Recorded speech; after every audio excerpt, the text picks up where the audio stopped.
Sa video ito mga kabro ay gagawa naman tayo ng STX 125 Yamaha. Ayan, binaba natin yung makina niya dahil napakaingay ng makina. So pinalitan natin dito yung kanyang connecting rod at dalawang side bearing. Tapos pinaribor din natin yung kanyang cylinder block.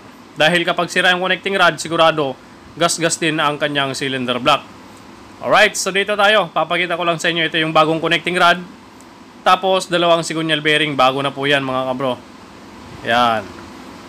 Siguradong magiging smooth na itong andar nito ngayon mga kabro kapag natapos na nating assemblin tong kanyang makina. Oh, alright. Dito naman tayo sa kanyang piston mga bro, sa block. Pinaribor na rin natin dahil napakalakas nga ng napakalala ng gasgas itong kanyang sleeve. Papakita ko lang sa inyo, ito yung kanyang block. So magiging 0.25 pa lang yan yung kanyang piston. Yan. Ito yung mga STX 125 na sinauna. Oh, ito naman yung overhauling gasket, Apple. Tapos bumili din tayo ng clutch lining na original, oh. Clutch lining pa lang 1520 na. Or 1650. Napakamahal pala ng clutch lining na original nito. Tapos mga oil seal, bumili din tayong mga oil seal niyan. Ayan, ito yung mga oil seal na binili natin. Original lahat yan mga kabro. Yun, oh. Puro original. Pati valve seal original. Yan. So halos nang nilagay natin pyesa dito, karamihan original. Yan, yung valve seal niya original din. Okay. So ngayon naman, ituturo ko naman sa inyo yung pag-assemble ng transmission ng STX 125 na to. Okay. So let's go na mga bro. Okay, so nakita nyo na yung mga pyesa na binili natin dito sa STX 125 mga kabro. So dito naman tayo sa transmission. Yan. Ipapakita ko lang sa inyo yung transmission niya.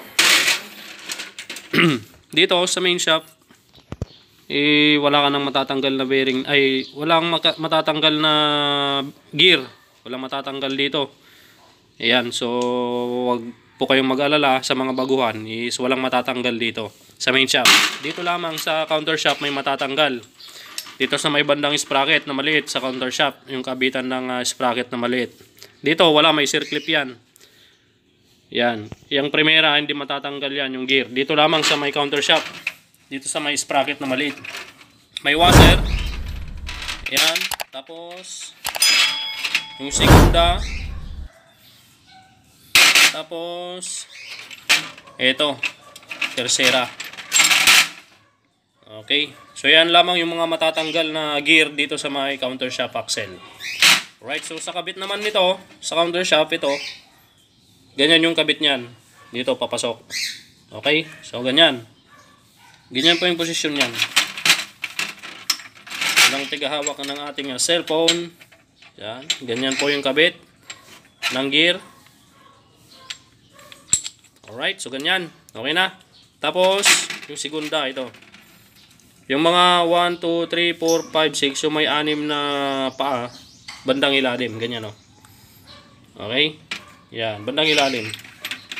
Wala ka nang ilalagay na bushing or washer dyan. Diretso salpak na yung gear na yan. Tapos yung isang washer lang na makapal or collar. Yan, dito sa ibabaw niya. Yan. Okay, so ilagay na natin tong transmission bago natin ilagay yung mga shifting fork. Yan. Okay, dito tayo sa shifting fork. Lagay na natin. So, titignan nyo yung mga luwang nito. Yung mga fork. So, titignan nyo yung pinakamaluwang. Ito yung pinakamaluwang. Dito, itong pinakamaluwang lalagay natin sa counter shaft. Tapos itong isa naman, pangalawa sa maluwang at malaki, dun sa counter shaft din. Ito naman sa main shaft. Okay, unahin natin ilagay ito sa pinakamababa. Yan, yung pangalawa sa maluwang. Ito mga bro, ang kabit nito dito sa pinakailalim dito. Yan.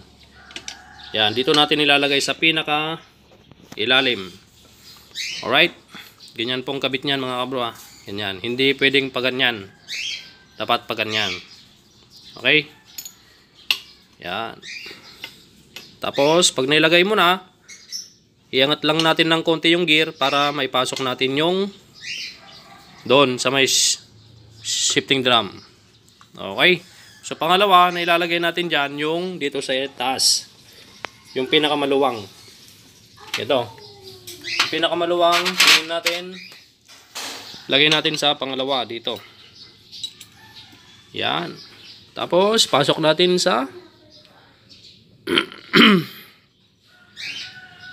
shifting drum.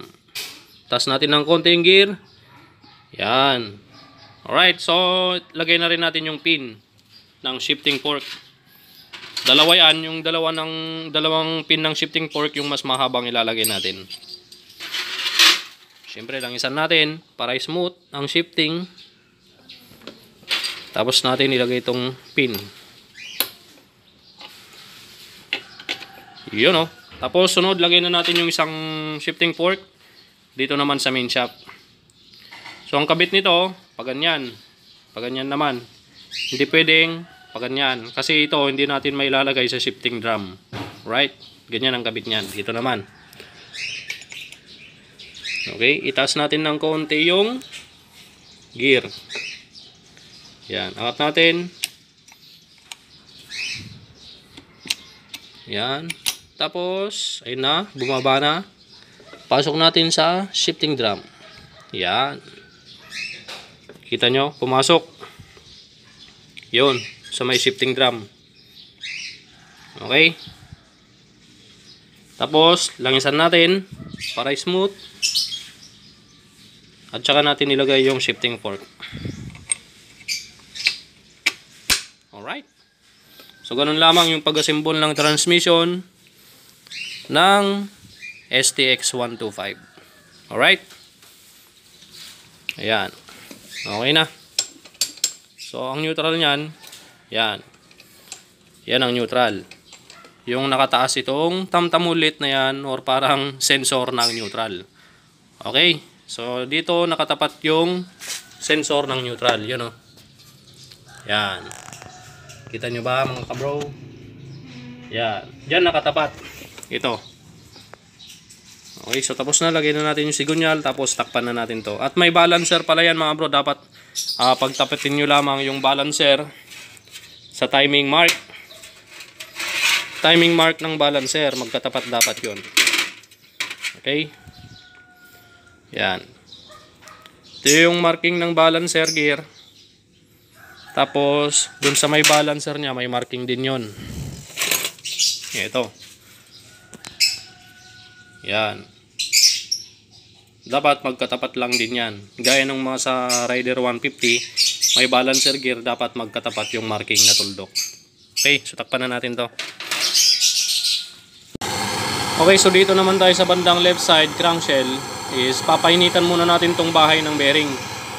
Yan, bahay ng crankshaft bearing dahil hindi ito magkakasya, hindi ito swak na sinasalpak.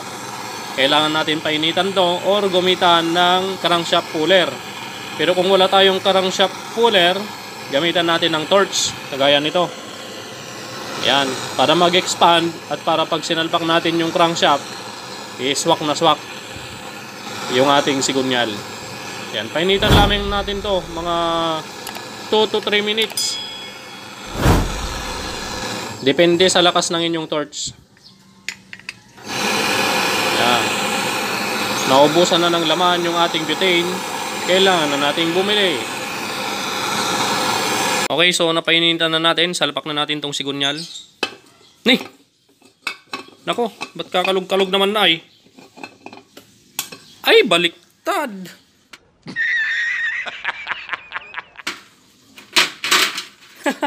Ito pala dapat. Right? Baliktad yung sigunyal. Yan. So, salpak na natin. Yung walang bearing pala yung sinasalpak natin.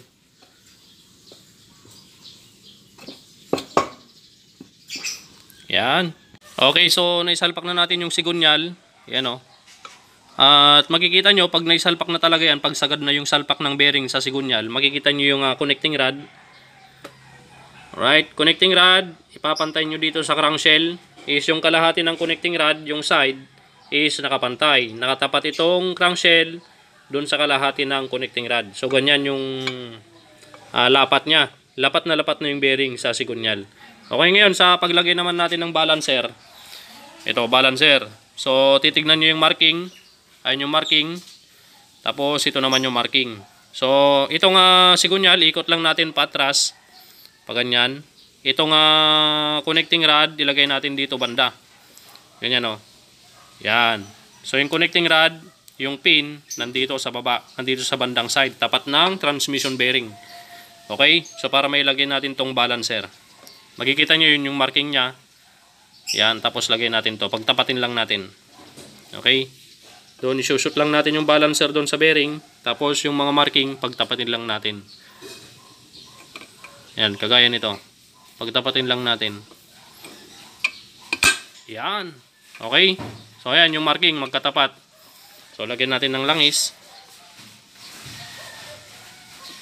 Yan. Check natin, ikot natin yung sigunyal kung hindi sila magtatamaan, hindi sila mag-uumpugan. Yan o. Okay, so hindi sila nag-uumpugan, ibig sabihin goods na yan. Alright, so takpan na natin to para matapos na natin. Ganun lamang yung pag-assemble ng makina, transmission, balancer, sigunyal ng STX 125. Alright, takpan na natin. So ito, yung pagsalpak natin dito, kasi hindi natin matanggal yung tornilyo ng shifting drum sa ilalim, sa kabila, ganyan na lang. Ito ang itataklob natin dito. Okay, hindi pwedeng ito ang itataklob natin dito dahil malalaglag tong transmission bearing. Okay, so itong tataklob natin dito sa kabila. Dahil ito mahigpit naman, hindi basta-basta matatanggal yung sigunyal at balancer. Alright, takpan na natin. One eternity later. Ayan, so tapos na natin yung overhaul na STX mga bro. Yan o. Isang buwan dito. Isang buwan dito kasi busy si bossing. Ngayon lang niya naharap kunin tong motor niya. Sige, pandarin mo. Napaka-smooth ng makina nito mga bro. Yan. Singaw lang yung tambutso kasi hindi maganda yung lapat ng elbow. Yan, butso-butso lang. Palpak yung elbow. Pero napaka-smooth oh. Oh, tahimik. Oh, salamat ka bro. Edward. At siyempre si Jeremy yung may-ari. Sige, ingat, ingat.